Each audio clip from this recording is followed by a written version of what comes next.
नाजायज तरीकों से हो रही दिल्ली वक्फ बोर्ड जायदादों की खरीद फरोख्त के खिलाफ अमीरो युवा ब्रिगेड ने न्यायालय से की जांच की मांग।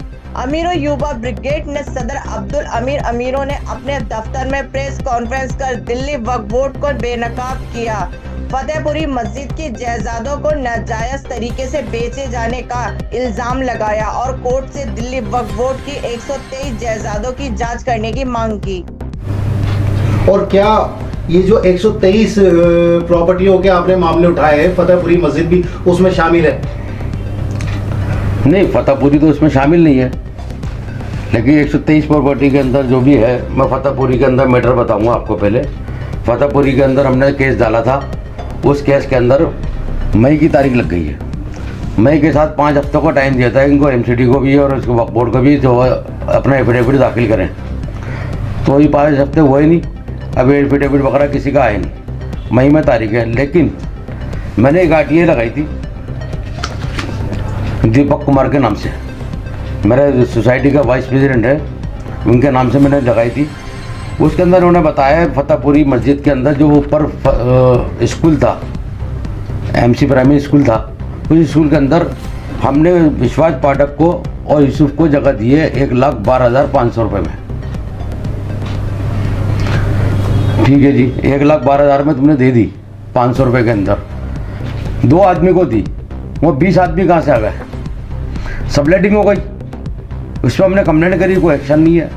जब ये 2 आदमी को आपने जगह दे दी, आरटीआई का जवाब है। 1,12,500 रुपये में जगह दी है, 2 आदमी को दी है। 2 आदमी को देने के बाद 20 आदमी वहाँ कैसे होगा? लगभग 12 आदमी को इसमें मीटर लग चुके हैं, बिजली के मीटर 12 आदमी के। तो वीरो साहब, क्या आपका मानना है कि अवैध रूप से दी गई है संपत्तियां? अवैध रूप से दी गई हैं, और कहते हैं जी हमने तो इनमें संपत्ति दी है, हमने किराया रेवेन्यू बढ़ाया। मैं रेवेन्यू बढ़ाया है, मैं मान लेता हूँ रेवेन्यू बढ़ गया, लेकिन सिस्टम से बढ़ाते ना तो और भी पैसा आता। ये अंदर खाने काम हुआ, टेबल के नीचे से काम हुआ है। अगर रेवेन्यू बढ़ा रहा हो, इमाम की तनख्वाह, इनका वजीफ़ा, मौजन का वजीफ़ा, मदरसा आलिया की टीचरों की तनख्वाह, दरबारों की तनख्वाह फतेहपुरी की, इनकी क्यों नहीं मिल रही? 9 महीने 13 महीने की तनख्वाह रुकी हुई है। जब आप रेवेन्यू बना रहा हो, बढ़ा रहा हो, जगह बेच रहा हो, किराए पे दे रहा हो, नीचे टेबल से भी ले रहा हो, तो वो पैसा कहाँ जा रहा है? तूने वक्फ बोर्ड का आज ऑफिस जाके देखो, 5 स्टार होटल की तरह बना दिया, सारा ऑफिस में पैसा लगा रहा हो। जो गरीब आदमी, इनका कोई काम धंधा नहीं है, कोई माशा नहीं है, इमामों की मौजन की तनख्वाह लेके बैठे हुए, कोई देना सुनने वाला नहीं है। कितने इमाम साहब तनख्वाह धरने में बैठ गए, किसी ने सुनवाई करी? किसी अरविंद केजरीवाल ने सुनवाई करी? जो तनख्वाह बढ़ाई थी सब वाहवाही लुटने आ गए थे। अब इनको तनख्वाह मिल रही थी, कहाँ गए? कहाँ गए केजरीवाल जी? इस पूरे मामले पे आम आदमी पार्टी जिस तरह ईमानदारी का चोला पहनी हुई, क्या लगता है आपको बेनकाब होती जा रही है? बेनकाब हो रही है, बिल्कुल हो रही है। भ्रष्टाचार करना सारे। आप आदमी ये बताओ, ये मीटर लगे हैं सारे, ये 12 आदमी की लिस्ट है मेरे हाथ में भी, और 12 आदमी की जो फाइल बनी है ना, उस फाइल के अंदर मैंने आरटीआई का जवाब निकाला है। तो इन्होंने पावर ऑर्डर लगा रखी है। विश्वास पाठक ने आगे अखिल को दे रखी है, सोनिया को दे रखी है। तो आपको मैं बताता हूँ, अशोक मल्होत्रा के नाम 6 मीटर लगे हुए। अब्दुल अमीर अमीरो साहब, जो प्रॉपर्टी है वक्फ बोर्ड की है, वक्फ बोर्ड की प्रॉपर्टी की क्या पावर होल्डिंग हो सकती है? बिल्कुल नहीं हो सकते, इलीगल है। अब इसके अंदर देखो, अशोक मल्होत्रा, मोहसिन अहमद, दुकान नंबर 4, 9 मोहसिन अहमद, मोहम्मद साकिब 5 नंबर दुकान, 4 नंबर दुकान अब्दुल अजीज़ सलीम के नाम से ये अनस ऑप्टिकल वाले हैं, ये जो फतेहपुरी मस्जिद पे गेट पे दुकान है, मस्जिद चश्मों की, उनकी दुकान है ये। संजय मल्होत्रा, सलीम, दिवाकर जैन, इन 12 आदमी की लिस्ट है मेरे हाथ में ही है, और उन्होंने पावर ऑर्डर नहीं लगा रखी है। देखिए, तो आपके मुताबिक ये जो प्रॉपर्टी दी गई है, ये अवैध रूप से दी गई है? अवैध रूप से दी गई है। जिसने भी ली है, जिसमें विश्वास पाठक का इन्होंने नाम दिया है, इसके अंदर विश्वास पाठक का और यूसुफ का नाम दिया, तो ये कहाँ से आ गए? अमीर अखिल गोयल है। एक बात तो ये है, वक्फ बोर्ड की प्रॉपर्टी की किसी भी तरह रजिस्ट्री नहीं हो सकती है, पावर डोली नहीं हो सकती है, लेकिन ये जो फर्जी आप दस्तावेज दिखा रहे हैं, इन दस्तावेजों के अधीन आपका क्या अगला कदम होगा? मेरा अगला कदम ये है ना, देखो अखिल कुमार के नाम से ये पावर ऑर्डर बना रखी है।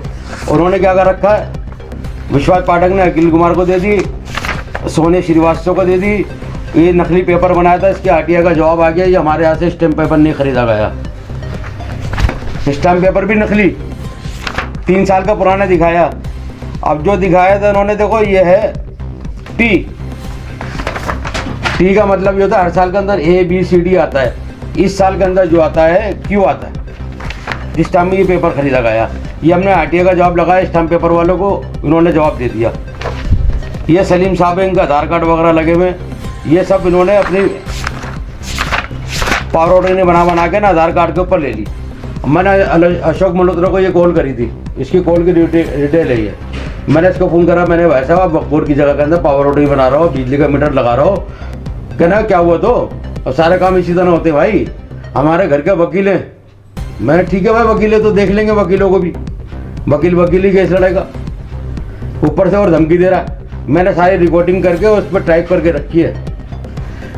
इसमें अनस ऑप्टिकल वाले, सलीम जो इलाके के जिम्मेदार आदमी है, उनके भाई वगैरह सब इसमें इन्वॉल्व है, मोहसिन इन्वॉल्व है, अजीज़ इन्वॉल्व है। अजीज़ का नाम का ही मीटर है, सलीम का नाम का ही मीटर है, सब ने मीटर लगाए, सब फोर्जरी कागज़ बना के।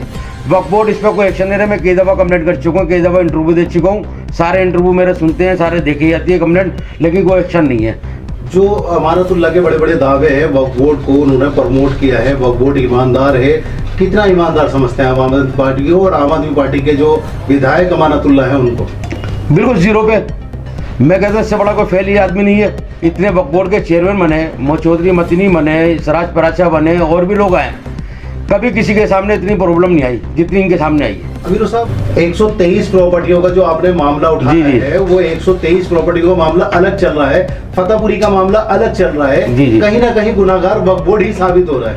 देखो, नाकाम निकम्मा आदमी जो होता है क्या करेगा, जो बदमाशी दिखाए, जो हरासमेंट करे लोगों को। आप ये देखो ना, गरीब आदमियों को दे रहा हो तो किराए पे बैठ जाओ, किराए पे दुकान दे रहा हो, इनसे पैसे ले रहे हो, 12-12, 15-15 हज़ार रुपये ले रहा हो। तुम कहाँ जा रहे हो भाई? तुम कह रहे हो गरीब आदमी को तुम घसीट रहे हो, और जो करोड़ों रुपए तुम अंदर कर रहे हो वो कहाँ जा रही है? आप 123 प्रॉपर्टी को कह रहे हो ना, मैं 123 दिल्ली में प्रॉपर्टी 2014 के अंदर एक बार हुई, वक्फ बोर्ड खामोश बैठी हुई थी। ये तो अब नोटिस लगा 23 के अंदर, तो आज उधम मचा रही है, हमने ये करा, हमने कंप्लेंट करी, हमने फला करी। अबे क्या करी?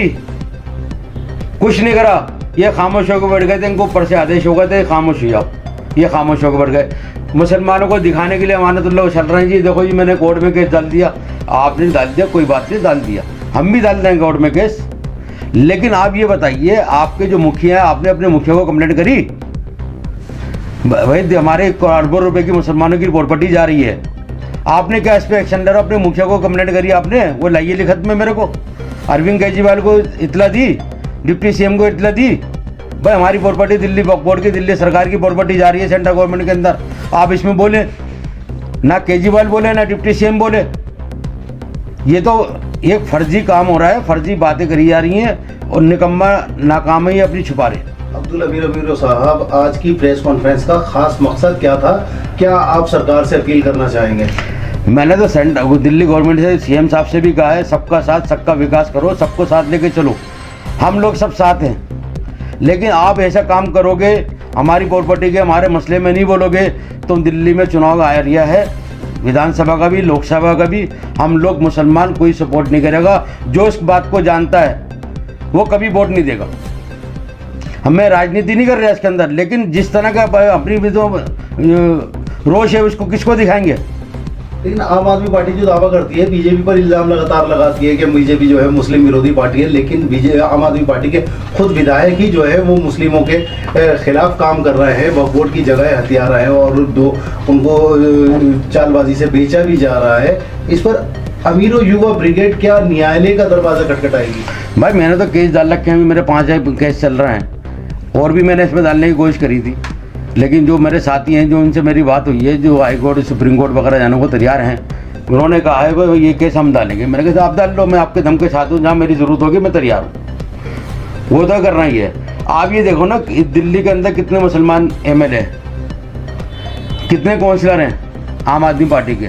एक ने आवाज़ उठाई 123 प्रॉपर्टी है जो मुसलमानों की कौम की जगह जा रही है, जो गरीब गुरबा लोगों की जगह है, जो जिनके ऐश आराम के लिए, जो उनके खर्चों के लिए रखी गई थी, लोगों ने दान करी थी, उस जगह का क्या कर रहे हैं? कोई फायदा नहीं हो रहा इससे, कोई मामला नहीं हो रहा। ये कोई एमएलए नहीं बोल रहा, ना कोई काउंसलर बोल रहा, खाली अमानतुल्लाह ही बोल रहा है। सामने आने के लिए कल को मुसलमानों के अंदर जवाब देना पड़ेगा। कल चुनाव लड़ना है, जवाब देना पड़ेगा। अगर इस तरह का दो रुखा मामला करेंगे, जैसे दिल्ली के अंदर पहले करा, मरकज़ के मामले में करा, दंगे हुए सेलमपुर के अंदर, जमुना पार में, इधर और भी कई मसले करे, जमातियों पे एफआईआर करी। तो अमीरो साहब, आपको लगता है कि जो जालसाजी से जो जगह खरीद फरोख्त की गई हैं, जिस तरह ये दुकानें बेची गई हैं वक्फ बोर्ड की, जाली पेपर बनाए गए हैं, इसको वक्फ बोर्ड को इनको अपने अंडर लेना चाहिए, रिकवर करना चाहिए? बिल्कुल करना चाहिए। मैं तो इसके अंदर EW सेल में जा रहा हूँ, मैंने इसके अंदर ही कंप्लेंट बनाई है। मैं भी थोड़ा सा बिजी हूँ, तो 2 तारीख तक, उसके बाद मैं इसको आगे कार्रवाई करूँगा। एक्टिव करेक्शन ब्यूरो में भी दे रही हूँ मैं कंप्लेंट, मैं CBI में भी दूंगा। मैंने कर दी कंप्लेंट, तैयार हो रही है मेरी, इकोनॉमिक सेल में दूंगा। बस चीटिंग के, फोर्जरी का मुकदमा हो रहा, पुलिस को भी दूंगा। मैं पुलिस कमिश्नर से मिलने का टाइम मांग रहा हूँ, अगर वहाँ मिल गया कमिश्नर साहब से टाइम, तो मैं इस काम को अंजाम दूंगा। मैंने कंप्लेंट तैयार कर ली है। ये सारे फोर्जरी कागज़ मैंने निकाल लिए, सारे जितने इन्होंने कागज़ लगाए, ये मैंने सारे कागज़ तैयार कर लिए, सारी फाइलें निकाल ली है मैंने, सब तैयार है। एक तो केस चली रही है फतेहपुरी के अंदर, लेकिन ये फोर्जरी का केस चलेगा। जिन्होंने मीटर लगाए हैं, पावर ऑर्डरिंग बनाई है, जिन्होंने कार्रवाई करी है, जिन्होंने काम को अंजाम दिया है, उनके खिलाफ भी होना चाहिए। जो बैठकर रेवरी कर रहे हैं, इनको काम कर रहे हैं, उनके भी खिलाफ कार्रवाई होनी है। दिल्ली वक्फ बोर्ड के खिलाफ होना चाहिए। जब तुमने एक आदमी को 12.5 लाख रुपये, 1,12,500 में दिए जगह, तो वहाँ 20 आदमी कैसे आ गए? पावर ऑर्डरिंग कैसे बन गई? मैं तो आपके माध्यम से बता रहा हूँ ना। वह कौम की जगह जा रही है, मुसलमानों की जगह जा रही है, इसका क्या जा रही है? CM साहब कहाँ बोल रहे हैं? जब मुसलमानों की जो बीजेपी फिरकापरस्त पार्टी है, तुम फिरकापरस्त पार्टी तुम भी बन रहे हो। तुम कहते हो ना बीजेपी फिरकापरस्त है, हम मुसलमानों के इज्जती हैं। तुम क्या कर रहे हो मुसलमानों के हक में यार? ना इमामों की तनख्वाह दे रहा, ना मुअज्जिन की तनख्वाह दे रहा हो, ना टीचरों की तनख्वाह। दिल्ली में एक ही मुसलमान स्कूल है, मदरसा आलिया फतेहपुरी पे, उनकी तनख्वाह नहीं मिली 2 साल हो गए। अपने स्टाफों को तनख्वाह मिल रही है और बाकी किसी को नहीं मिल रही। कहाँ जा रही है पैसा? सब अपनी जेबें भर रहा है। कहाँ केजरीवाल जी, कहाँ डिप्टी से मनीष सिसोदिया? अपने इनके अंडर में आती है ना, दिल्ली गवर्नमेंट के अंडर में है, तो जवाब नहीं दे सकते।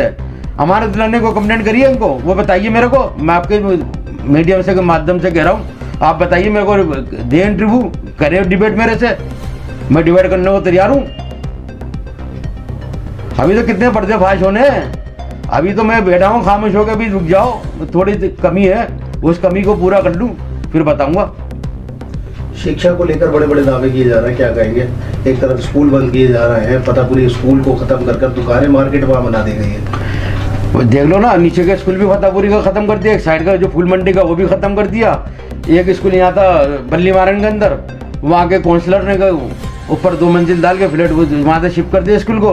827 नंबर प्रॉपर्टी है बल्ली मारन के अंदर, वो स्कूल चलता बच्चों का, प्राइमरी स्कूल नगर निगम का, उसको शिफ्ट कर दिया, ऊपर 2 फ्लोर डाल दिए। तो कुल मिलाकर अमीरो युवा ब्रिगेड जो है वो अब न्यायालय जाने की तैयारी में लगी हुई है। बिल्कुल चलने लगी हुई है, और इसी कंप्लेंट करूंगा मैं कमिश्नर साहब से जिस दिन अपॉइंटमेंट मिल जाएगा। मैंने अभी डाली है कंप्लेंट, और मेरा अपॉइंटमेंट के लिए इसको डाला है मैंने। अपॉइंटमेंट मिल जाएगी तो मैं कमिश्नर साहब से मिलकर आऊँगा, अपनी टीम को लेके जाऊँगा, इलाके के अंदर जो भी हमारे मौजूद आदमी हैं उनको सबको लेके साथ चलूँगा, और जाएंगे। जब हम 5-7 आदमी मिलना है, हमारी कंप्लेंट वो सुनवाई हो। ये 2 तारीख के बाद करूँगा काम सारा।